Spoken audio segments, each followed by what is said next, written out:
Alright, I'm going to make this video about different races, mainly black people and white people being friends or interracial shit, and just, the the black culture and intertwining with white culture, etc.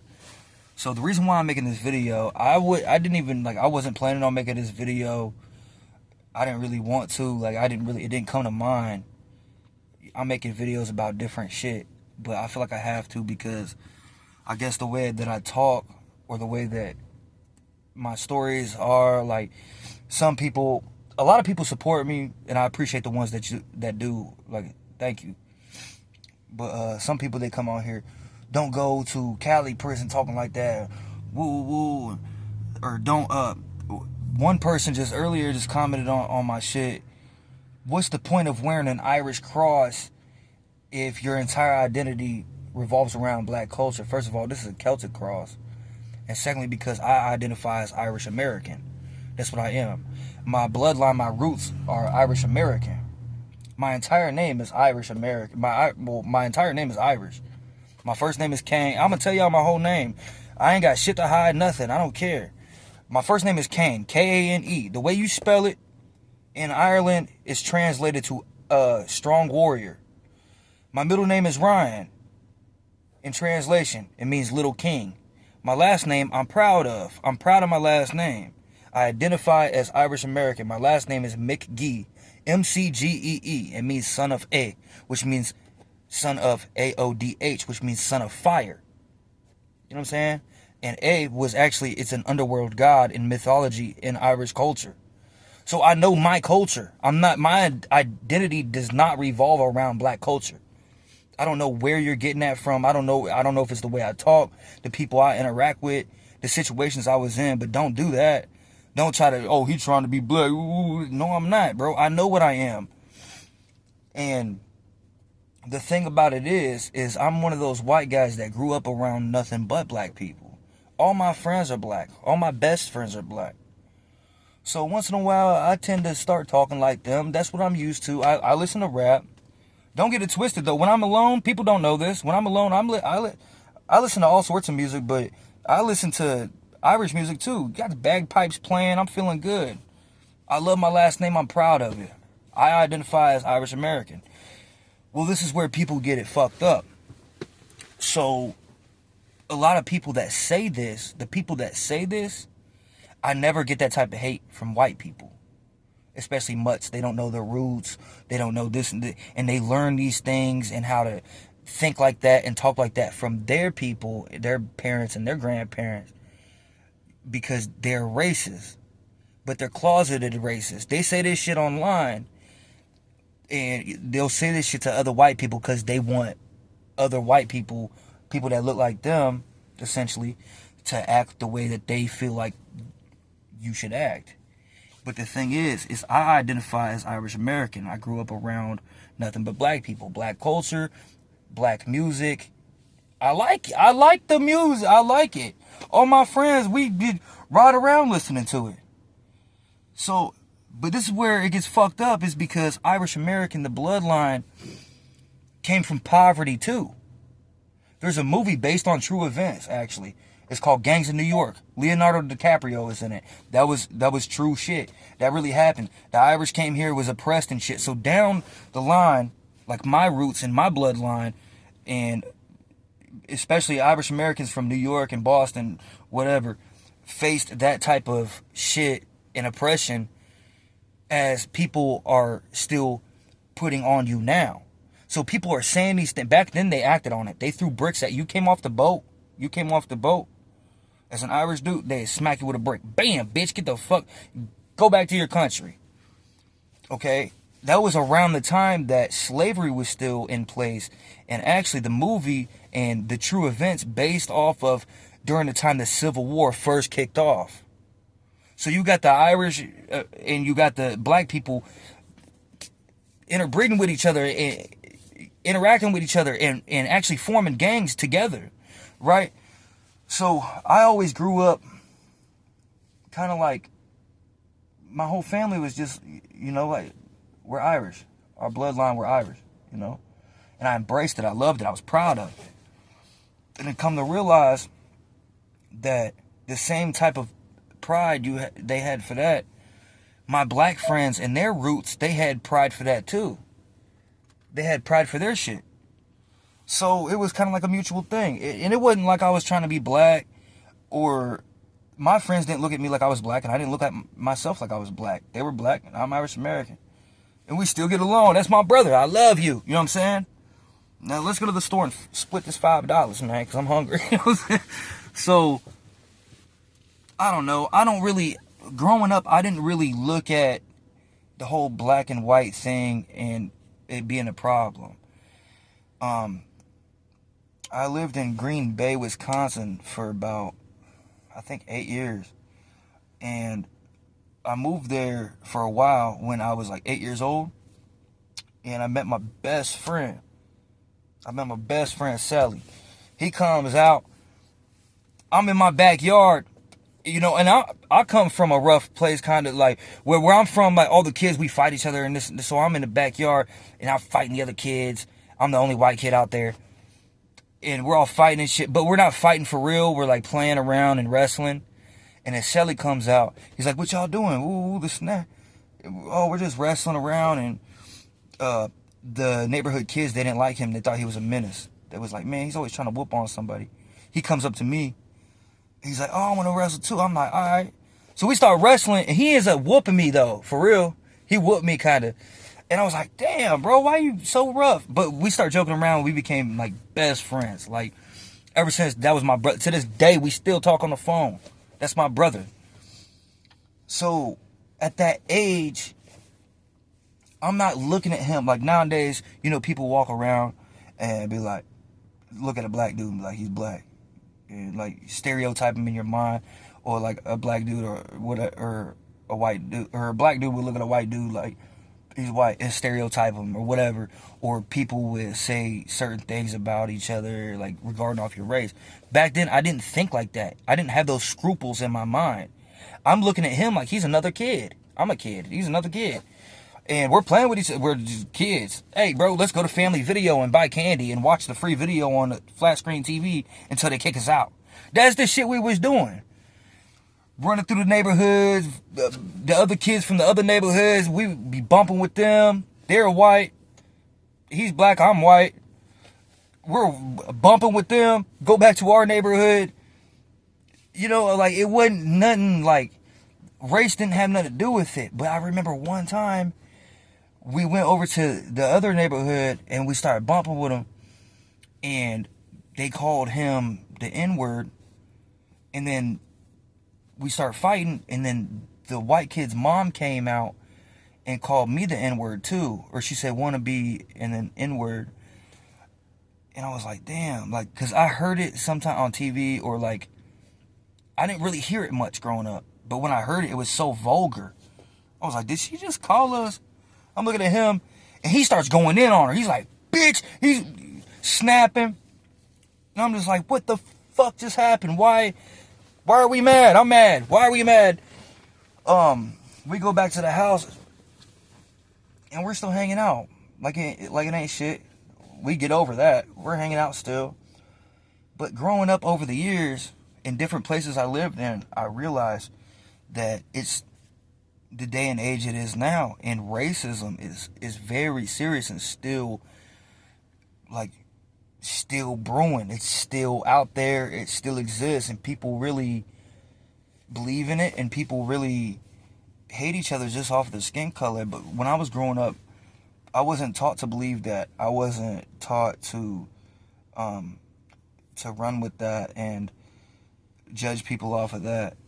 I remember one time it was close to Halloween, and we lived in a heavily black populated neighborhood, and it was almost close to Halloween. We didn't really have money. I come from poverty, you know, so I'm playing around with my little brother. He's 7 years younger than me. I'm probably like 12, and I was making him a ghost costume, like, for his fucking, like, to put over at least down. I took a white pillowcase, cut eye holes and shit, and put it on him. This story's fucked up. I put it on him. He's in his drawers, bro. Running around. Little ass boy. I'm 12. He's what? He's like 5. I put it on him. He's got eye holes, and they're all fucked up and cut all fucked up. And he's running around, yeah, I'm a ghost, I'm a ghost. My mom comes home, and my stepdad sees it, and they snatch it off of him, and they spank his ass. They come, yeah, wait, Kane made it. They come in there and get on my ass and pat my ass up too. And I'm like, what did I do? They're like, you made a Ku Klux Klan hoodie for your brother, and he's running around. What if he went out in the neighborhood looking like that? Ooh, oh my God, what is that? I thought it was a ghost. He was a ghost. I didn't know, but they were aware. They didn't want us growing up to have that in our mind. They didn't want us to have those scruples in us to where it'll cause a problem later on down the road. Especially because we always grew up around black people, and black people was like always around us. So they got upset, got on my ass, got on his ass. I didn't know what I did wrong. I thought I made him a ghost costume. But then later on, I found out the KKK about that, and it kind of did, because where the pillowcase was, there was like the point of the pillowcase. It was like it was shit like, it looked like a fucked up KKK costume, right? But I didn't mean for that. But that's what it looked like, and that's what they thought that was going on. So they got on our ass and beat the shit out of us. And I never did nothing like that again. But, so I don't know. I mean, and I guess it's the way I talk, and I make music, and the way my music sounds, and the way I sound sometimes, the way I tell stories, and sometimes the way I dress, or what. But at the same time, like, I mean, I grew up around black people, and I'm used to that culture. I remember going to school every morning, and I used to watch when MTV videos were like cool as hell. Back when they had Young Jeezy and Akon, Akon and Young Jeezy trying to take things easy, bro. That was my shit. I wake up going to school in the morning, on the way to go, and so if you're looking for me, I'll be on the block with my thing. Got a little white boy with fuck up here. I didn't even take a shower yet. If you're looking for me, I'll be on the block with the thing cocked, possibly sitting on the job now. You know what I mean? That was my shit. I go to school. All my boys, we in there wearing South Pole. Think we was cool. Wearing South Pole, yeah. Hey, man. Oh, yeah, bro. Look, check out my jeans. Got Jinko jeans on, Pacos. Yeah, you know what I mean? Like, bro, that shit was cool to us. So we wasn't looking at, and I gained respect from a lot of my black friends because they had the scruples in their mind from their grandparents and parents. So, like, they kind of thought like that a little bit, but not really. We was kids. So we all just got along. And we loved each other. Like, my friends, my best friends, like, to this day, we still fuck with each other. We don't look at it like that. Like, the fucked up thing is that I've had a lot of white friends that if I was down bad and I needed help, and I remember this type of shit. If I needed help and I had a white friend, oh man, no, I'm fucked up. I just put all my gas in my car and this and that and blah, blah, blah. I gotta go to work and, I'm sorry. I wish I could help you. Bro, every time that happened, my black friend, like my best friends, the closest ones, they helped me out, bro. I remember one had like $30 left, gave me 20. And then a couple days later, I paid him back, but I doubled it. I was like, I appreciate you, bro. Love you, bro. Like, love you too, bro. I was just trying to make sure you were straight, bro. You probably needed it more than me. But I didn't know that it was his last. I didn't know he had 30 and gave me 20. I didn't know that until I paid him back. So it's fucked up when people talk about race and try to, like, make it seem like you can't have black friends or white friends, and in the end, it all goes bad, or like they don't really care about you and you don't care about them, and people try to separate, still to this day try to conquer and divide and try to segregate and shit. But I don't believe in that, and neither do my friends, because the friends that I had, when shit went south and shit really popped off and there was some bad shit that happened, like violence, the ones that had my back when I was going to war was my black friends. So, but I mean, like, there's a lot of solid white people out there. Don't get me wrong. There it is. And there's a lot of white people that think just like me. Even like straight, like, go to work, talk real proper, and just, they think, there's a lot of them that think like that too, but we got to stop the segregation and the hate. We got to stop all that. I wouldn't brought up like that. And I identify as Irish American. I'm American. I was born in America, but my roots and everything about me, I'm proud of what I am, bro. I wear the Celtic cross, bro. Real gold. You hear me? Like, bro, like, I'm not like that, bro. I'm not like that. And my ancestors, like, from my roots, was oppressed too. And, like, y'all did the same shit back then that you're doing to black people now, to us and black people. And then you want me to just sit here and be like, yeah, fuck them, and, be racist and throw racial slur. I'm not, no, bro. It's the mutts. It's the people, or people that's got British roots, or like racist roots, or like their ancestors owned plantations. Like, it comes from that. So down the line, you get told over generations. You always get told stories. You get told stories, and you get told this, and you get told that, and it just goes down the line until it gets to you. And then, then you start thinking like you still got those scruples in you somewhere, embedded in you, in your genetics, in your mind, from your ancestors and the people that brought it down to you. So, like, people that think like that, it comes from that. My whole family, none of us ever did anything successful. We all grew up in poverty. We never did anything great.